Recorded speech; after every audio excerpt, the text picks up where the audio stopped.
Yes, thank you. And I think actually we're going to get started with Nathan and Heather today. So I'll pass it right back to you if you're ready. Yes, sure. Thanks, BJ. So the last sessions we have seen a basic example of analysis with Naise, which was a 51 peg. And today we're going to see how an example where you can use the capability of the capabilities of Naise to correct the stellar activity. First with the graphical interface with fairly basic tools, and then with the notebooks where you can do more sophisticated things. I'm going to share my screen. Okay. Okay, so if you remember from yesterday, when we get to the Naise interface, we go ahead and we click on the observations. And then from there, we will click on the radial velocities, because that's where we're interested. And that's where we'll type in our star. And the one that we're keen on today is this really interesting system that Nathan pointed out, which is HD 21693. Very catchy indeed. And when he goes ahead and pulls up the data here, you will see that you have this sort of RV versus time thing. And if you scroll down, you can see the sort of initial periodogram here. And if you look at a few of the peaks and we look at the height, so we remember we have this sort of 1 day thing that is probably going to be an instrumental thing. So we have that sort of 1 day possible alias here. But then on the other side of it, we have this also quite high signal here at the really long period. And we've heard some talks today, including my own, where we're talking about magnetic activity cycles. And for the sun, it's 11 years. And when Nathan goes ahead and clicks on that highest peak at the long one, you can see it's 4,100 days, so about 13 years. And we saw from Annalise and from Jen about how this could possibly correlate with these activity indicators. One of those is this S index, which is that sort of calcium H and K emission. So we can go ahead and look and see how is the S index behaving over time. So if you didn't catch it, Nathan just very quickly converted that y-axis from RV to S index. And you might not have noticed because the shapes are actually remarkably similar. And so that's a big red flag straight away that what you're seeing is probably an activity cycle.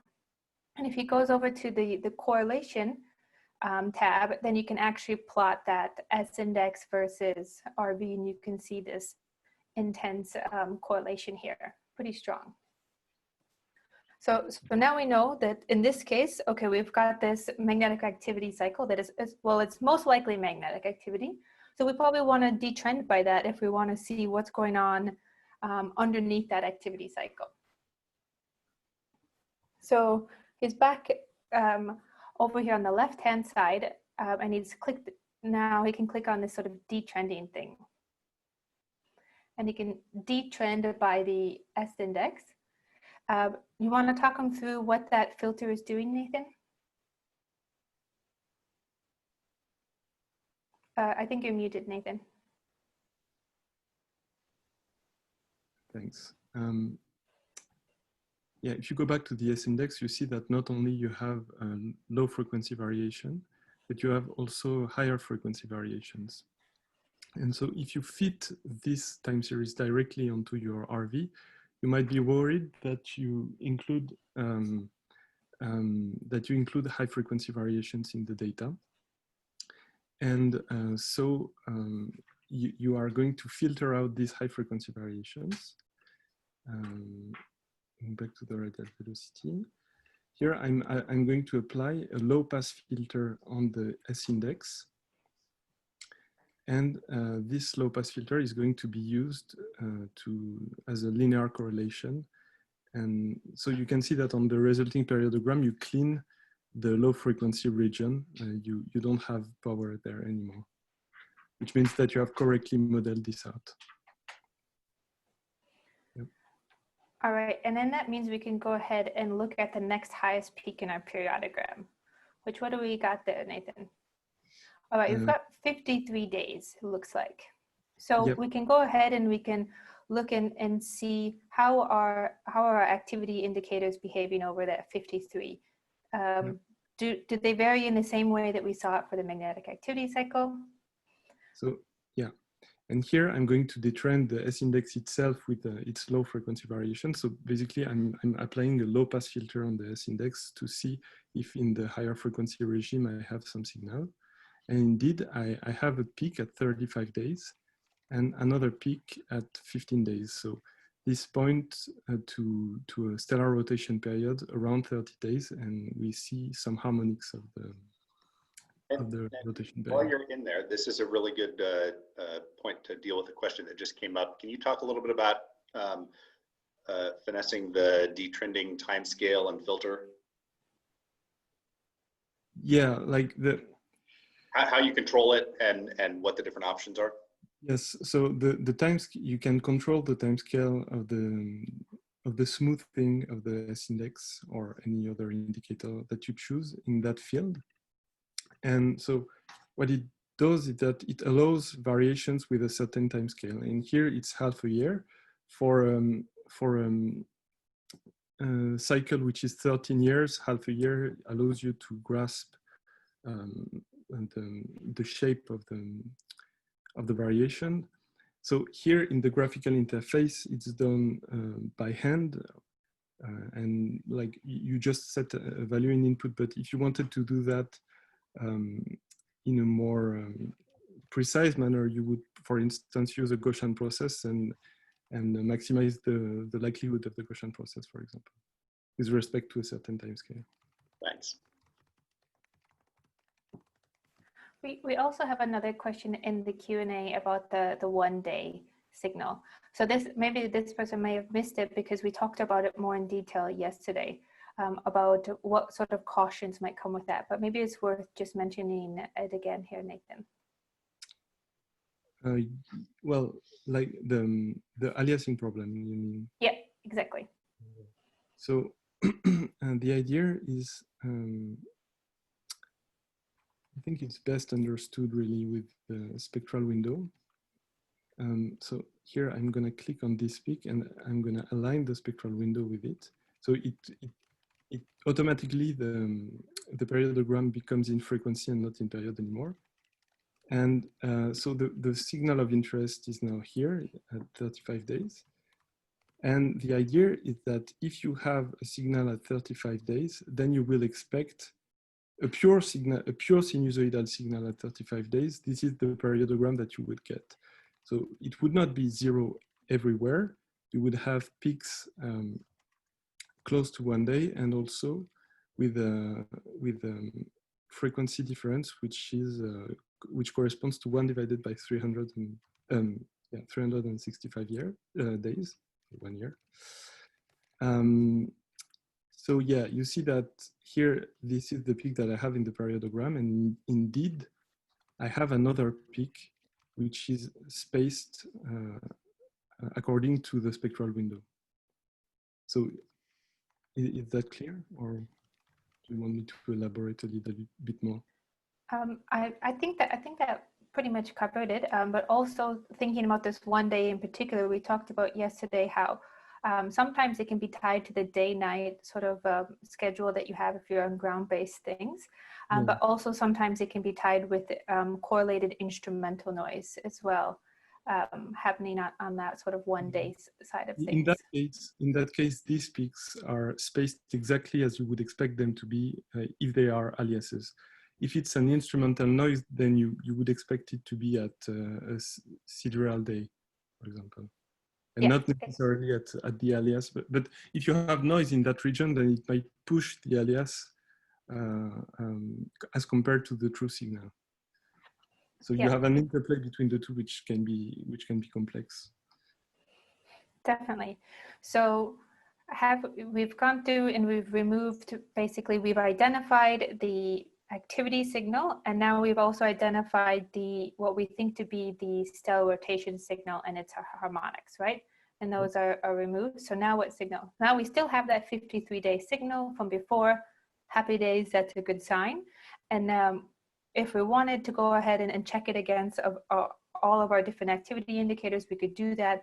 but for sake of brevity, I think we can go ahead and just fit a Kepler into this one for this example.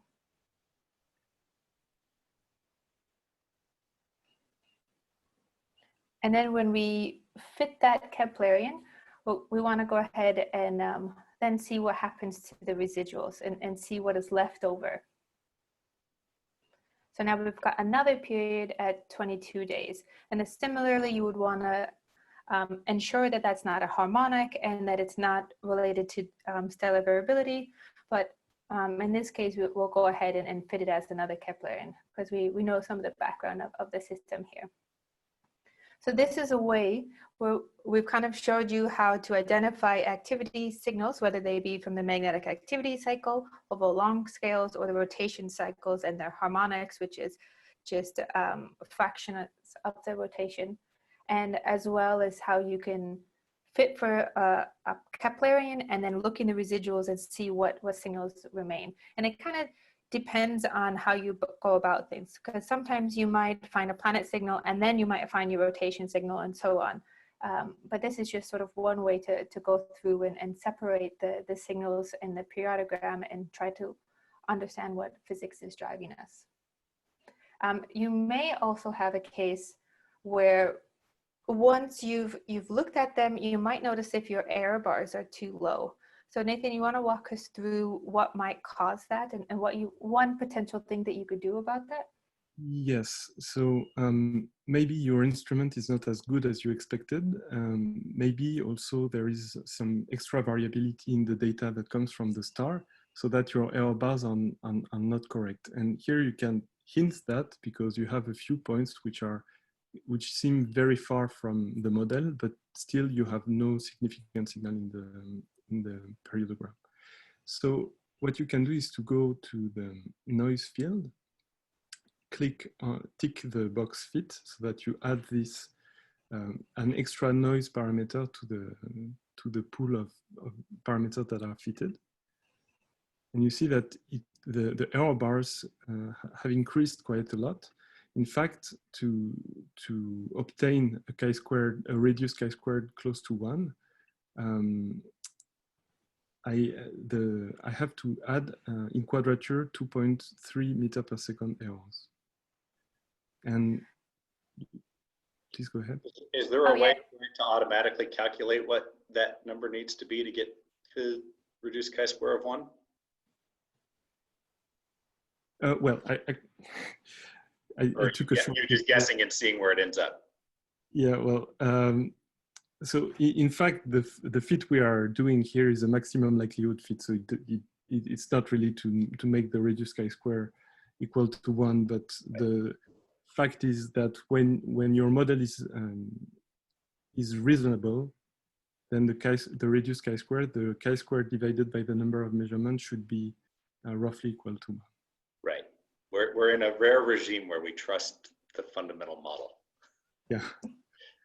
Well, I mean, it's a bit of a necessary condition. It's if your model is reasonable, then the chi-square should be equal to 1. But you might have models which are wrong, and it's still the chi-square is equal to 1. That's also true. Kepler is usually pretty reliable, though. The other thing to caution here is sometimes you might think of this as almost a little bit of an old school philosophy of sort of inflating your error bars, because this jitter term, it's assuming that the sort of extra noise or variability that you have is what behaves as white noise. And if you have stellar variability, that's often sort of red noise or correlated noise. And so adding in quadrature this quote unquote jitter term is often still going to underestimate the impact of the stellar variability. But it is still one way to kind of approach this and get a handle on things. Yep. So now we can look at the phase folding. This is another sanity check that is common in the RV field. We look at the data folded at the period we have found. So this is at 53 days, and this is at 22 days. These are the two periods we have in our model. And you see that there are 2 points that are still standing out. So just to see what happens, you might want to flag them to flag them as not valid, like you take them out of the analysis. You remove them. And what it does is to make another signal appear here at 15 days.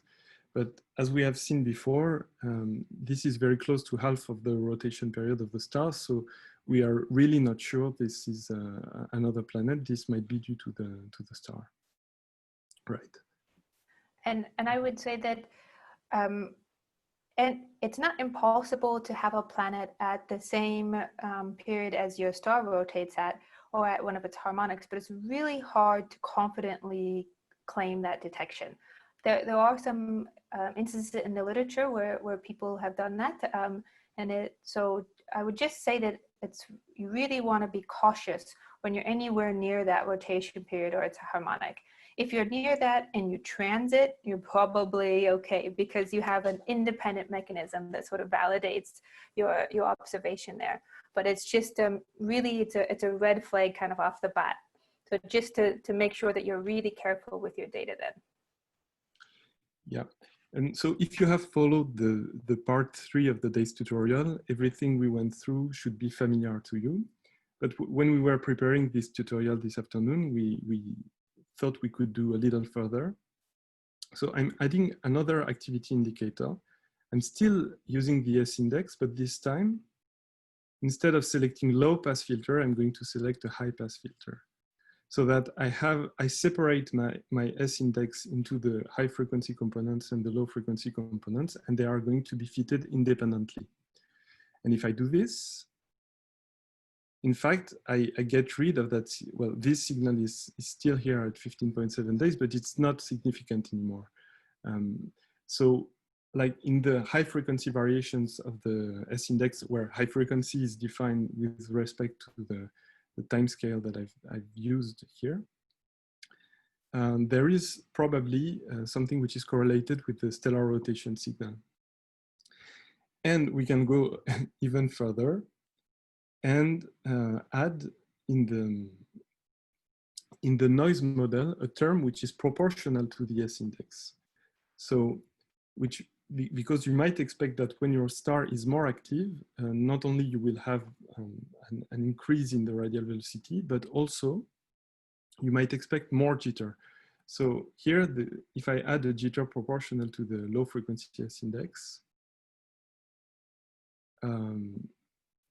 I see another signal that pops at 9.5 days. And this might be due to the third rotation harmonic of the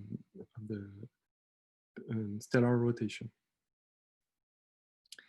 And yeah, so I think this illustrates that when you dig in the signal, you have advantages, which are like you see things that you might have not seen if you were not looking bits by bits and step by step.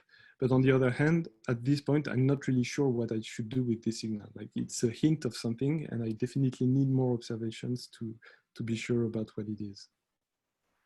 So thanks very much for that, Nathan. There's a couple questions here. So one of them is, how do you know the rotation period? I don't see them for the Sagan system. So that's something to leave you to find out. So this is what we showed you here. We found the rotation period by finding something that correlated with an activity indicator. And I guess also to keep in mind sort of the timescales. So we know that rotation periods for stars are not really on the 4,000 day time scale. So we know that one's not going to be a rotation period, but we know that they're usually around the sort of a few days to tens of days. So if you see something in your, so in this example, Nathan has up as the full width half max of your cross correlation function. And if you've got that varying here at a particular period, that's probably going to be your rotation period, or one of the harmonics. Which is one of the other questions is, how do you calculate the harmonics? It's just the period divided by integer numbers. So it's your rotation period is 30 days, then your first harmonic is 15, and then your third harmonic is divided by 3 kind of thing. Yeah, exactly. So here, what I've done is to select the full width half maximum as my main time series. And in this case, I have done the detrending with another method that Jen was talking about this morning.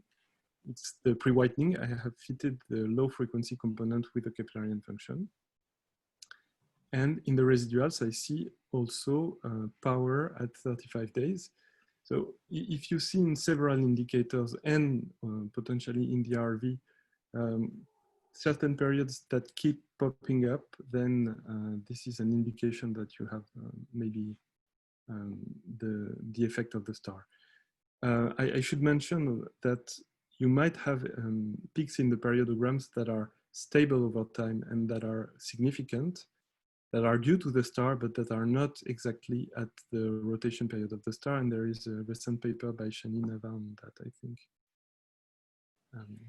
Yeah, that's definitely a good thing to keep in mind and a great reference that we should try to add to the references in Slack, because what you need to take into account is also the window function, or your sort of how often you're observing and what that sort of looks like and how that compounds to the stellar variability signal that you might have, or your planetary signal.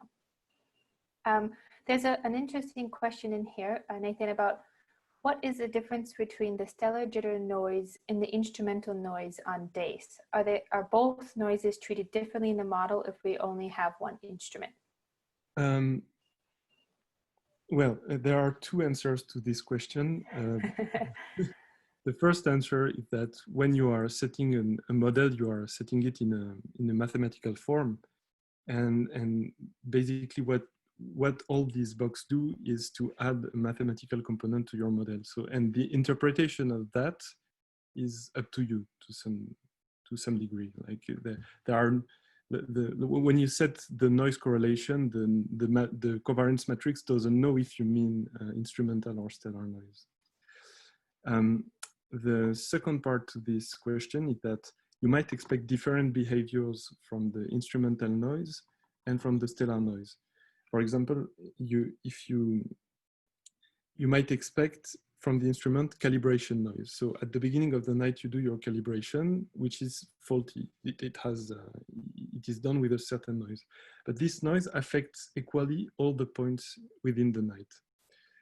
And if you don't take into account this type of correlation for systems which have a lot of data points per night, you might end up with completely spurious conclusions about the system. So in the DACE notebooks, you can have a component which is the calibration noise of your instrument, but you cannot in the DACE web interface. So there are specific parts of the model within the notebooks which are designed to represent the instrument from the noise, from the noise from the instrument. So this might be a good transition then to the notebooks themselves. Do any of the other panelists notice any burning questions on the Q&A that they think we should address before Nathan switches over to going over a bit more of the notebook side of things?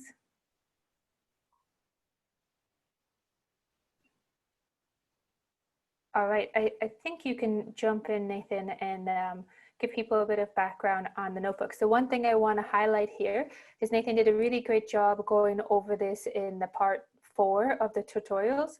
So if something isn't covered in depth here, there's a good chance he covered a bit more in depth in the tutorial that he did as well. And feel free to, again, ask about them in the hands-on section of the Slack channel. So go ahead and take it away, Nathan. Thanks, Heather. Yeah, well, so I think this is a great opportunity to make a link between what you've seen in the theoretical section of this summer school and what you can do on DACE. So before going to the actual notebook, I would like to make a couple of points. So in the DACE notebooks, you will find the same steps as when you define the model from an abstract perspective. So you will define your base model, what you assume is in the data by default, like the offsets, the trends, the stellar, and in some sense, the stellar activity. And you also need to define the representation of the noise that you want to have. And one of the main features of the Daise notebooks as compared to the web interface is that in the periodograms, you can use correlated noise models. I will also mention a few other resources, which are just a fraction of what exists, but so because there is not just Daise for the analysis of RVs. So in the notebooks, you will see this field and this field, this function in particular, and this correspond to defining the noise model and defining your base model. So if you were there during my talk yesterday, you have seen that the data is modeled as the sum of a deterministic function plus a noise. And the noise follows a certain noise distribution. So we are going to define these two functions. First, the noise model. Usually in the RV literature, the noise is assumed stationary. So it's defined Gaussian and stationary. So it's defined by a covariance matrix, which depends only on the time difference between two measurements. So the row I, column J of your matrix is defined just by a function of this time difference and the noise parameters. The classic way to define, or at least one classic way to define this, this covariance matrix is to use the quasi-periodic covariance kernel, and I've talked about it yesterday. So it means that this represents the correlation between two noise values as time increases. So if you want to model the rotation of the star, you see that with this kernel, the rotation has a periodic behavior, which like if my rotation is 25 days later, the state of my noise will have a lot to do with what it was 25 days ago. But this correlation wanes over time. But you might remember also that the central thing you need to define in your model is the likelihood, and it depends in this way. The dependence on the covariance matrix is this one. This is a determinant, and this is an inversion. And inverting a matrix is costly. It scales as the cube of, in the general case, it scales at the cube of the number of data points. N is the number of observations that you have. So if you have a lot of observations and you use this kernel, that you might be in trouble from a computational perspective. So an alternative to the covariance kernel I showed before is this one. It's called the célérité model. And you still have the same type of, you can still model quasi-periodic variations, but in that case, the inversion is much faster. It scales as n, where n is the number of observations, so it's much faster. And so someone has just asked, where can we find the current slides being shown? So the slide deck for this, you can find them from the hands-on section of the workshop website. And so you can find both part 4 of the tutorial that Nathan goes through, as well as these slides. This is the kind of representation of the kernel that you might expect with this kind of covariance matrices. Like, so with an exponential kernel, you would have this type of behavior. So it means that the correlation decreases more rapidly than with the kernel that we've seen before, but you have longer tails, like you have remaining correlations for a longer time. And in Daise, why am I talking to you about this? It's because in Daise, the model of noise that you will be using is called an S-leaf model. It's a generalization of célérité. You will write your model as the sum of a célérité matrix plus a leaf matrix. And the leaf matrix is defined like this. It's a matrix which is 0 almost everywhere except close to the diagonal. And the inversion is still much faster than with a general matrix. So here is the average number of non-zero components close to the diagonal.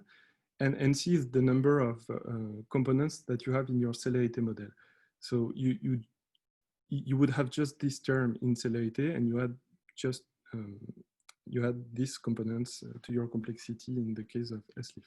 And this is useful because here you can model blocks which represent calibration noise, the calibration noise I was talking about earlier. Okay, so now here's the piece of code I showed you before, and this is the SLIF model, and there is a correspondence between each of these terms. So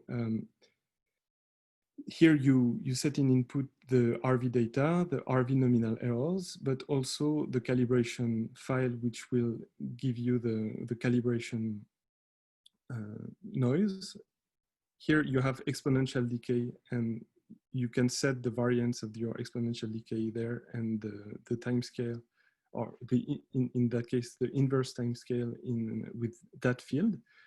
And what is nice is that you can have as many as you want. You can define several terms with several time scale, and then you have the quasi-periodic components, and the correspondence is transparent. Here you have the variance of the cosine term, the variance of the sine term, the period of the quasi-periodic component here, and the inverse time scale there.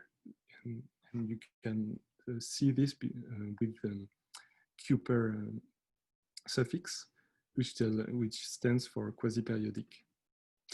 Okay, other thing you need to define is the base model. So this has to do with this part of your model, which is usually, at least in Naise, modeled as a sum of Keplerian function, and Jason has defined what is the shape of these Keplerian functions. But you can also have other effects, like you might have a trend in your data, you might want to account for the different offsets between instruments. And in Naise, this function is always assumed to be linear. And you are going to add one by one the linear terms that you want to take into account in that model. So if you have several instruments, here you will add one linear component which corresponds to the offset of each instrument.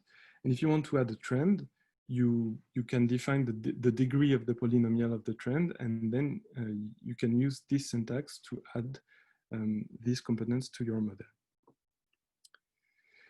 You can also add an activity model to your base model as a linear correlation. And this shows you in a little bit more detail what we have done in the web interface. This is your, in that case, I think it's the log r'(hk). This is the raw data. And if you smooth it with a certain time scale, you will obtain something like this. And this is this time series that you will use to detrend your data. This is linked to the Gaussian process framework in a somewhat subtle way. And I invite you to look at this reference to see more. Okay, the periodogram, I'm not entering into the detail of the definition, just this is this part of the code that you will be looking at. And it does what we have talked about yesterday, like you define a grid, a frequency grid, you look for, you compute the periodogram on this frequency grid, you compute the false alarm probability of this periodogram, then you add a planet at the maximum, period which corresponds to the maximum of the periodogram, and then you refit all the parameters in your model, and so on, you recompute the periodogram. Here, there is one step missing, which is checking that the FAP, the false alarm probability level is sufficiently low so that you can claim a significant detection. And if the detection is not significant, then this loop breaks, it stops, and it stops searching for new planets. So this will look like this. You will have your data, the periodogram. You fit the signal corresponding to this peak. These are the residuals. This is the periodogram of the residuals, and so on. For the precise definition of the periodogram, I invite you to look at this reference. Okay, last step in the notebook is the MCMC, and here it's one line of code. You have defined your model. You have defined how many planets you have in your model. What is your base model? So you just tell the algorithm, go ahead with this model. You might just want to define the prior distribution of your parameters through this syntax, for example. And the MCMC is based on an adaptive metropolis. So it's not like MC, it's another kind of MCMC, but it's very efficient. You see that it can handle very efficiently a lot of parameters. I did it with Naise, and it took just 15 minutes, I think. Yeah, 15 minutes. Okay, some other tools that you can use. This is a trick that I personally like to use, is to look at the residuals. I've described it in these references. This is something that should be on Naise also at some point. So the idea, what we have seen so far is that we are comparing models to one another. Like, we are comparing k+1 planets versus k models. But when you are comparing a set of alternatives, maybe they are all very bad. So you want to check that at least one is good. And if the one you've selected is reasonable, then the residuals should behave in a certain way. And you can look for that they are distributed, that weighted appropriately, they are distributed in the Gaussian fashion, and that you don't have correlations anymore in the residuals. Also, something that should be in Naise soon is a code I wrote, and which also answers a certain question we had yesterday, like this situation where the maximum of the periodogram is wrong.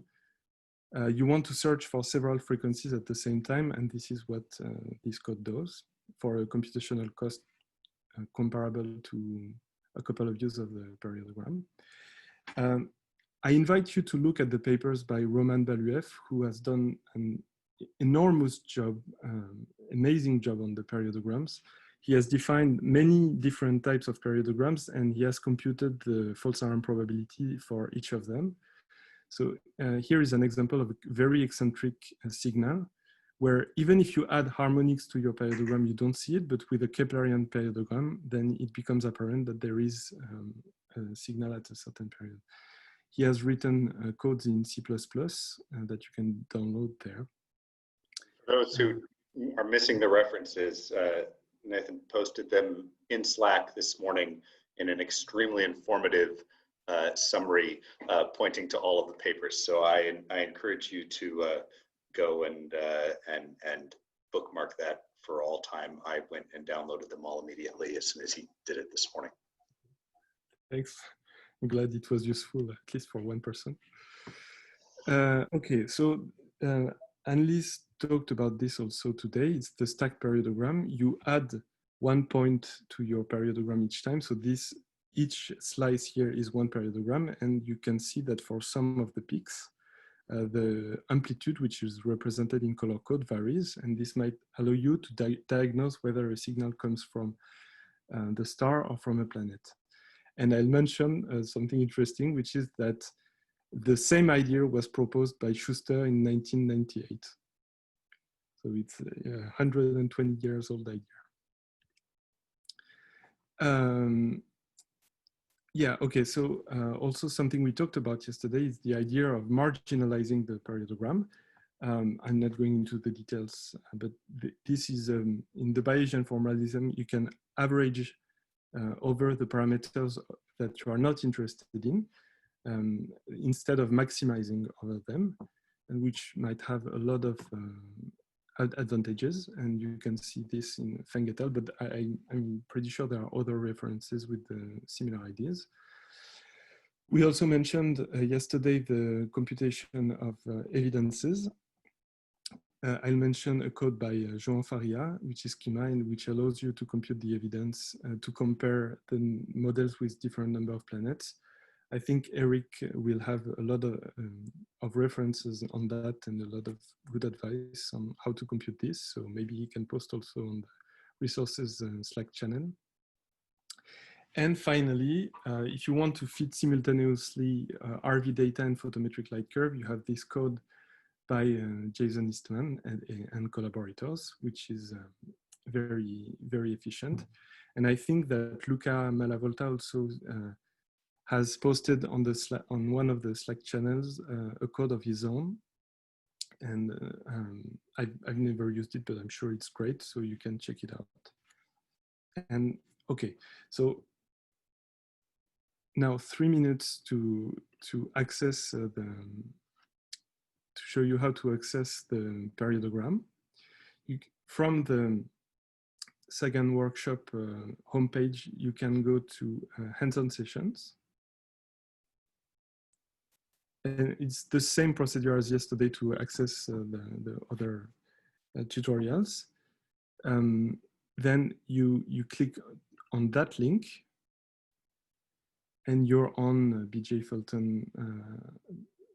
Fulton's page, GitHub page, and you can download the code. And if you go to tutorials days, then you will have the days tutorial Jupyter notebook, which is open here. And here I've instantiated it with the example that we took with Heather. So here, basically what I'm defining, these are most of the parameters that you will need for the analysis, and they have been compiled at the beginning of the file so that you can have an overview of all the parameters that you have set in your analysis, and then set it, and then everything will be computed automatically. Then what you do is to load the data so that you have, in the end, you have a dictionary which is called RV data, and each of the key contains a time series which will be relevant for the analysis. So RJD contains the time series of the times of observation.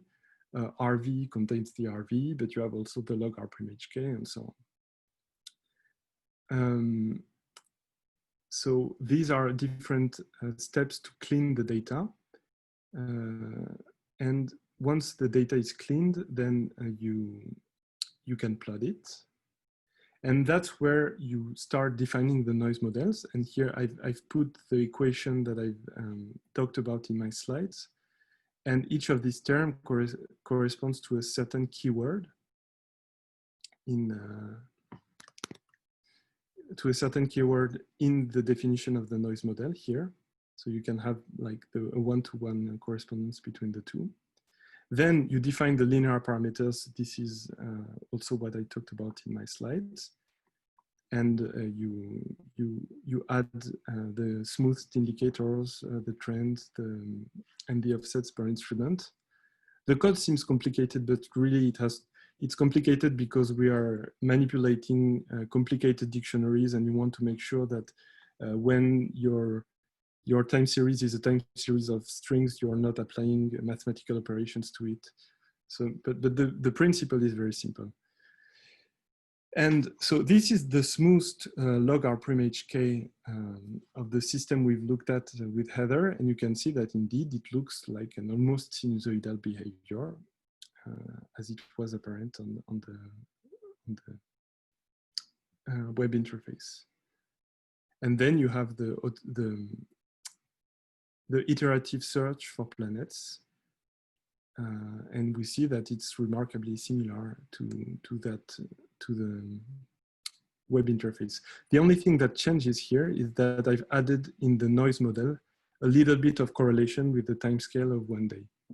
And if you want to change the correlation, feel free to change these fields. And if better, you can define these as variables and instantiate those variables at the beginning of your code so that you have, at the beginning, you have defined everything you need. And that's it for me. All right, thanks very much, Nathan. So in Nathan's talk here, he went and walked us through the sort of noise model that DACE uses, as well as a few other noise models or stellar variability models. So that should answer the question that's there in the Q&A about different ways to approach this. So go ahead and look at I would encourage you to look at the various references that he put up there at the end of his slide deck, as well as the references that you had from the talks earlier today. And also the ones from the previous days talking about GPs and so on. just try to touch maybe on a couple of these that are left in the Q&A real quick as we're at the end of time. So one question was, did you do nightly binning in the data example, and when is it necessary? No, I did not, and I noticed that, well, you mean in the web interface or? Yeah, I think that's what that question was referring to. Yeah, here we didn't, I think, and the night binning might be useful if you have several data points per night, and you are not accounting for correlated noise in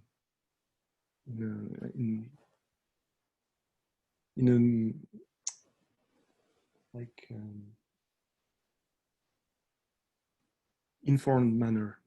Yeah, I would agree with that, and say that when we discussed it in the sort of online interface before, sometimes it's useful just from a bandwidth point of view. If there are loads of data and you're working only on the online platform, sometimes from the bandwidth point of view, it's useful to do your nightly binning, but often you're better off to not bin your data and to treat them individually, unless you're specifically trying to bin out a particular source of variability, perhaps like your P modes, but then you won't do that over nightly binning, but maybe something like supergranulation or something, but that kind of touches on that a little bit.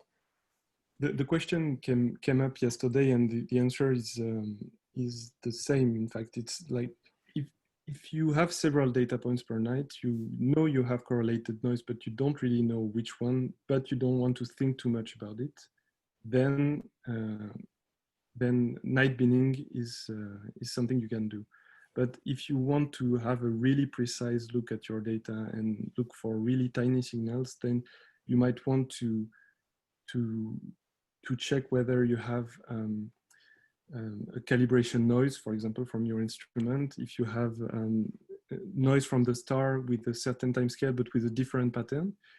And I know that Jean-Baptiste has done some tests, and if you do a night binning, if you assume a certain calibration noise, or if you assume a certain covariance for the noise, then you might get quite significantly different results.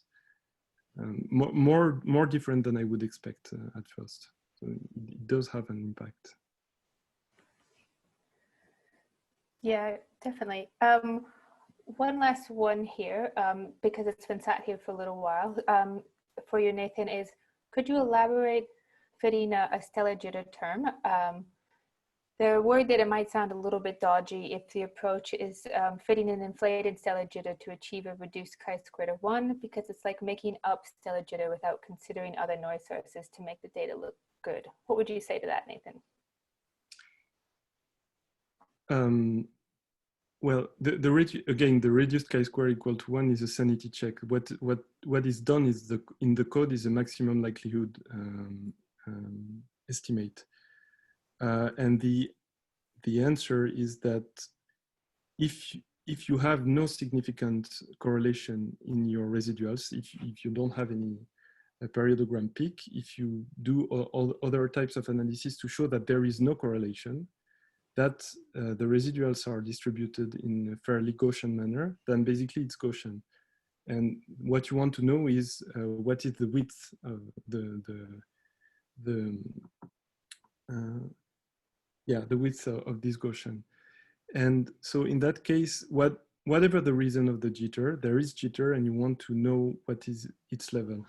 And I've looked into this question into a little more detail for the eccentricity, for instance, and you see that it doesn't really matter which, like, to some extent, it doesn't really matter what the noise is. What matters is the level of the noise. And if you want appropriate error bars on your eccentricity or even other stellar parameters, orbital parameters, then just fitting a jitter works in general, because it will tell you what is the power that you have in the noise.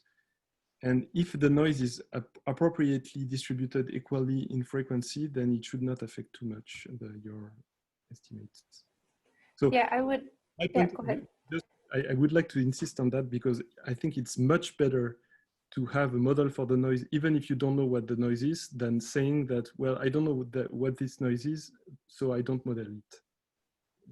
Then doing this, you can underestimate your error bars by a factor of 3 or 10. Yeah, I would second that we want to be cautious about treating sort of stellar variability as white noise when it's not, but also be careful when we're using this word jitter, because in this sense, the way it's being used is really like a jitter term. It is a white Gaussian noise term. But sometimes in the literature and in the community, we use the word jitter to refer to stellar variability, which is correlated noise. And so it's just, again, one of those things where we need to be careful with our definitions and make sure that we're on the same page when we're talking about it. Because in this case, what we're talking about really is sort of a jitter term, a sort of Gaussian noise. And Nathan, I would agree with him in the sense that we want to, even if we don't know exactly what's causing our error bars to be underestimated, if we know they are underestimated, we want to take that into account. Jason, I see you popped up here. Do you want to add to that?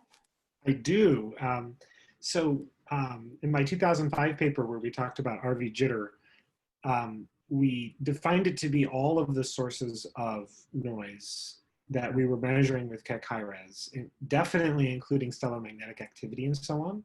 And at the lower level, we couldn't distinguish between the stellar magnetic activity and the granulation and the instrumental noise. And so all we could do was just call it all jitter. And now I think we have a much more sophisticated sense of there's a instrumental component. We know that there's a stellar magnetic component. We know that there's a convective component.